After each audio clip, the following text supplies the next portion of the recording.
किस मामले में WWE AEW की कॉपी करने निकल पड़ी है। वहीं बात करेंगे रोमन रेंस को लेकर के क्या बैड न्यूज आ रही है। वहीं ब्रॉक लेसनर के ड्रीम अपोनेंट के बारे में बात करेंगे और जानेंगे सीएम पंक को लेकर के क्या नया अपडेट है। उम्मीद है वीडियो आप सभी को पसंद आएगी, तो लाइक करे बिना मत जाइएगा। और हाँ, चैनल को अगर सब्सक्राइब नहीं कराए तो कर लीजिए, इस तरह की वीडियो आती रहती हैं। फर्स्ट अपडेट जुड़ी हुई है सर्वाइवर सीरीज को लेकर के। जैसे कि सर्वाइवर सीरीज 26 नवंबर 2022 को होने वाला है। WWE ने बड़े बड़े मैच इस पेपर व्यू के लिए अनाउंस कर दिए हैं। वहीं सर्वाइवर सीरीज से रिलेटेड WWE ने एक और बड़ी शॉकिंग चीज अनाउंस कर दी है।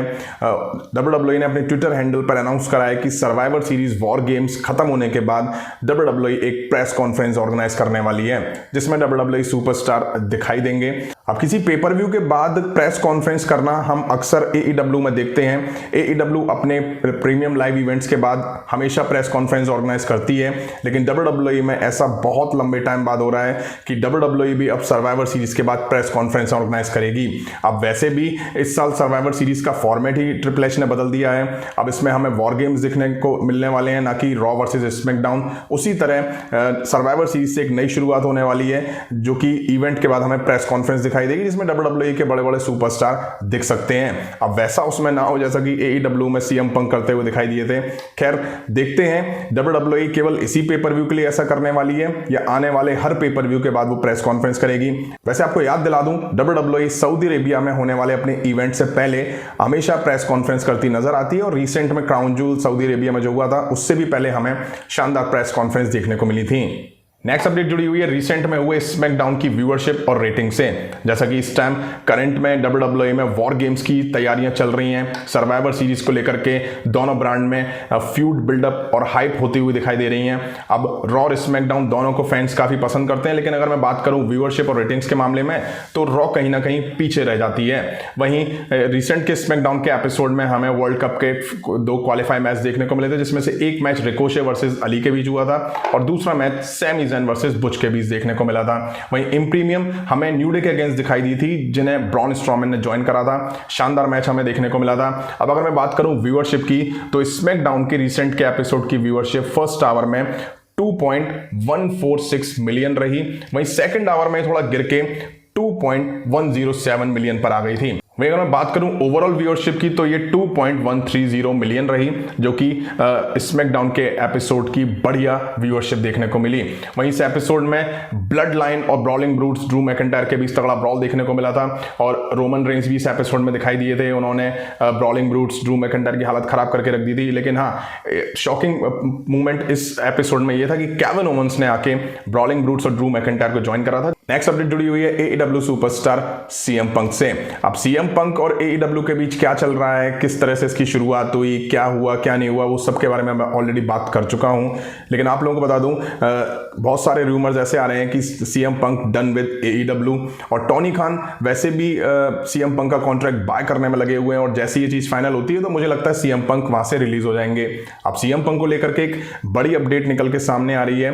कुछ दिन पहले ही AEW ने अपने नए वीडियो गेम फाइट फॉरएवर का ट्रेलर लॉन्च कराया, या यूं कहूं टीजर लॉन्च कराया, जिसमें गेम को हाइप करा गया है, और ये ऑफिशियल प्ले स्टेशन का जो यूट्यूब चैनल है उस पे इस ट्रेलर को रिलीज करा गया है, जिसमें हमें कई सारे सुपरस्टार इस गेम की हाइप बनाते हुए दिख रहे हैं। फिर चाहे वो जॉन मॉक्सली हों, क्रिस जेरिको हों, MJF हों, और कुछ वुमेन सुपरस्टार भी इस गेम को हाइप करती हुई दिखाई दे रही हैं। लेकिन इस वीडियो गेम और इस गेम के पोस्टर में से सीएम पंक कहीं ना कहीं मिसिंग है। मतलब कि सीएम पंक ना तो ट्रेलर में है, ना ही वो पोस्टर में नजर आ रहे हैं। इसलिए कहा जा रहा है कि सीएम पंक को AEW ने इस गेम से डिलीट कर दिया है, क्योंकि जब ये गेम डेवलप हो रहा था ना, तब सीएम पंक की कंट्रोवर्सी AEW के साथ नहीं हुई थी। इसका मतलब ये है कि सीएम पंक का कैरेक्टर भी इस गेम में शायद डाला गया हो, और जब ये कंट्रोवर्सी हुई है उसके बाद शायद AEW ने या तो उनका कैरेक्टर होल्ड पर डाल दिया है या उन्हें डिलीट करवा दिया है, जो कि सीएम पंक के लिए किसी भी तरह से अच्छा नहीं है और उनके फैंस के लिए भी अच्छा नहीं है। अब बात कर लेते हैं बीस्ट ब्रॉक लेसनर के बारे में। अब ब्रॉक लेसनर से जुड़ी दो बड़ी अपडेट निकलकर सामने आ रही हैं, दोनों को इसी में कवर कर देता हूं। जैसा कि ब्रॉक लेसनर लास्ट हमें क्राउन जूल में कॉम्पीट करते हुए दिखाई दिए थे, उसके बाद से वो WWE में अब नहीं दिख रहे हैं और माना ऐसा जा रहा है कि वो शायद अब जनवरी 2023 में ही WWE में हमें दिखाई देंगे, क्योंकि सर्वाइवर सीरीज के लिए ब्रॉक लेसनर बुक नहीं है किसी भी मैच के लिए। वहीं दिसंबर में भी WWE का कोई पेपर व्यू नहीं है और जनवरी 2023 की बात करूं तो उसमें हमें रॉयल रंबल दिखने वाला है, वो भी बिल्कुल महीने के लास्ट में जाके। तो लगभग 2 से 2.5 महीने के लिए अब हमें ब्रॉक लेसनर WWE में नहीं दिखेंगे और उनके फैंस को लंबा इंतजार करना पड़ेगा उन्हें इन रिंग एक्शन में देखने के लिए।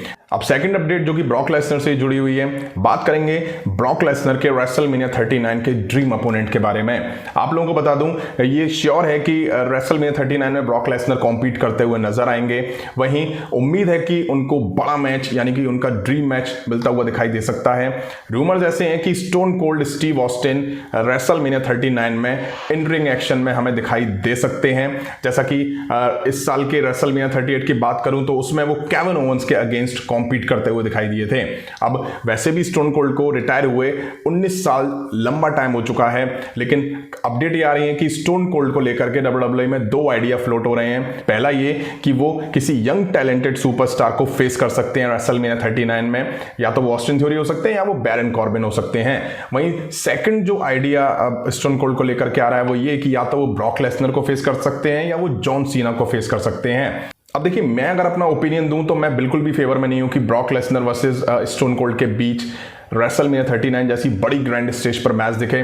मुझे उम्मीद है कि ब्रॉक लेसनर किसी बेहतरीन मैच में दिखाई देंगे। अब मैं ऐसा बिल्कुल भी नहीं कह रहा हूं कि स्टोन कोल्ड अच्छे सुपरस्टार नहीं है, लेकिन हाँ, रेसलिंग से उनका एक लंबे टाइम का गैप हो चुका है और वो अगर रेसलमेनिया में कॉम्पीट करेंगे ब्रॉक लेसनर के अगेंस्ट तो ब्रॉक लेसनर बहुत टफ और बीस्ट सुपरस्टार हैं, तो मैच कहीं ना कहीं फीका पड़ता हुआ दिखाई दे सकता है। हाँ, किसी एक और पेपर व्यू में WWE को अगर ब्रॉक लेसनर के साथ स्टोन कोल्ड का मैच दिखाना है तो दिखा सकते हैं, लेकिन मैं बिल्कुल भी फेवर में नहीं हूं कि ब्रॉक लेसनर का मैच स्टोन कोल्ड के साथ एक ड्रीम मैच के तौर पर प्रोजेक्ट करा जाए, वो भी रेसलमेनिया 39 के लिए। नेक्स्ट अपडेट जुड़ी हुई है undisputed WWE universal champion tribal chief Roman Reigns से। रोमन रेंज अपनी टीम ब्लड लाइन के साथ पूरी तरह से तैयार है सर्वाइवर सीरीज में वॉर गेम लड़ने के लिए, वो भी ब्रॉलिंग ब्रूट्स ड्रू मैकिंटायर और केविन ओवेंस के अगेंस्ट। अब सर्वाइवर सीरीज के लिए तो रोमन रेंज के फैंस काफी ज्यादा एक्साइटेड हैं, लेकिन सर्वाइवर सीरीज के बाद रोमन रेंज को लेकर के एक बैड न्यूज आ रही है। अब आपको बता दूं, सर्वाइवर सीरीज वॉर गेम्स 26 नवंबर 2022 को होगा और उसके बाद लंबा गैप हमें देखने को मिलेगा और फिर 29 जनवरी 2023 को royal rumble pay per view WWE का हमें नेक्स्ट पेपर व्यू दिखाई देगा। अब जाहिर सी बात है, इतने लंबे गैप में जब कोई पेपर व्यू दिखाई देगा तो रोमन रेंज अपना टाइटल डिफेंड ही नहीं करेंगे, क्योंकि दिसंबर में भी WWE का कोई पेपर व्यू नहीं होने वाला है। मतलब कि इस साल का लास्ट मंथ खाली जाने वाला है। लास्ट ईयर भी दिसंबर में कोई पेपर व्यू नहीं दिखाई दिया था, लेकिन हाँ, 1 जनवरी 2023 को डे 1 पेपर व्यू दिखा था, तो दिसंबर का महीना जो खाली था वो इतना खला नहीं था। लेकिन हाँ, इस साल दिसंबर में कोई पेपर व्यू नहीं है, तो आप सोचिए, जब दिसंबर में कोई पेपर व्यू नहीं है और रॉयल रंबल भी बिल्कुल जनवरी के लास्ट में जाके है, अब पेपर व्यू में जब इतना लंबा गैप है तो रूमर्स ऐसे निकल कर आ रहे हैं कि रोमन रेंज अब हमें WWE में बहुत कम दिखाई दे सकते हैं, क्योंकि जाहिर सी बात है, जब पेपर व्यू नहीं होगा तो कोई फ्यूड भी नहीं होगी। अब वैसे भी रेसलमेनिया 39 के बाद रोमन रेंज जिन जिन सुपरस्टार के साथ फ्यूड में दिखे हैं उसमें भी वो उन फ्यूड को कंप्लीट करने में अल्टरनेट वीक्स दिखाई देते हैं। तो फैंस के लिए ये बुरी खबर है या बैड न्यूज है कि रोमन रेंज अब बहुत कम दिखाई देंगे। दिसंबर के महीने में तो बहुत कहा जा रहा है कि कम दिखाई देंगे, लेकिन हाँ, जनवरी के स्टार्टिंग से शायद उनकी अपीयरेंस बढ़ जाएंगी रॉयल रंबल के लिए।